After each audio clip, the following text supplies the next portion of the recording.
Ал тургай бүгүнкү президенттин милдетин аткаруучу Талант Мамытовдун жанында жүргөн инсандар дагы Матраимовторго байланышы бар деген иликтөөнү Болот Темиров менен Али Токтокунов чыгарган.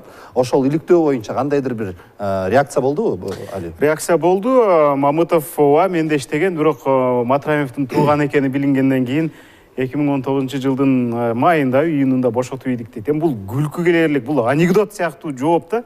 Матраимовдун жакындарын ал кезде ошо ага жакын экени билинип калган үчүн кызматтан бошотуу тургай, ал кезде көкүлүнөн өөп, көңүлүнө кара кетирбей көтөрмөлөп жүрүшкөн да.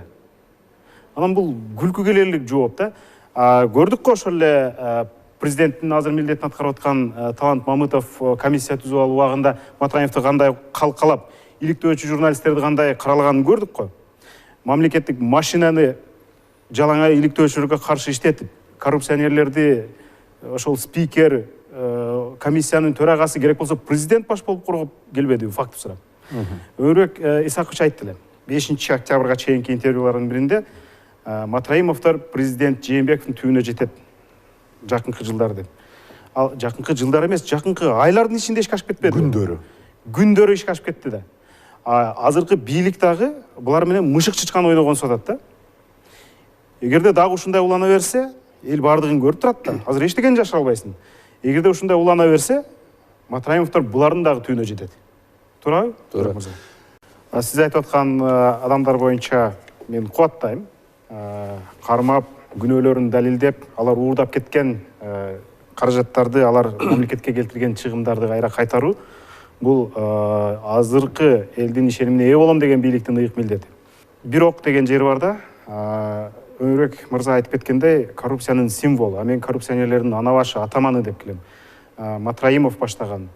Андан сырткары ошол эле Атамбаев, Илмиянов, андан кийин мына бир тууган Жээнбековдор, ошого окшогон кишилер бар да. Аларга эмнеге кол тийгизбейлер.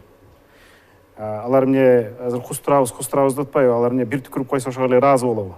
Экономикалык амнистияны жарыялады дагы, анан Матраимовдон 2 миллиард сом өндүрдүк деп койду да. Бул жерде мен так айтып кетейин, таптакыр экөө эки башка нерсе. Эл көөнү бириктирип албаш керек, аралаштырып албаш керек. Экономикалык амнистия бул мамлекеттен уурдап, элди сызга отургузган коррупционерлерге берилбейт. Андай коррупционерлер, коррупция деген өтө оор берене, элдин мүлкүн кайтарышы керек бир тыйымына чейин. Жана убагында элди сызга отургузган үчүн, жетим жесирдин, кары картаңдын акысын жеген үчүн аягына чейин камалышы керек. Экономикалык амнистия деген убагында айланын жоктугунан мыйзамсыз иштерге барып ийген ишкерлерге берилет. Салык төлөбөй калгандарга берилет. Монополия кылып ийгендерге берилет. Же болбосо жана банк ишмердигинде көз боёчулук кылып ийгендерге берилет. Ал эми мамлекетти тоногон, мамлекетке бүт урук тууганы менен кирип алып, оң колун сабап алгандардын акысы ал түрмө.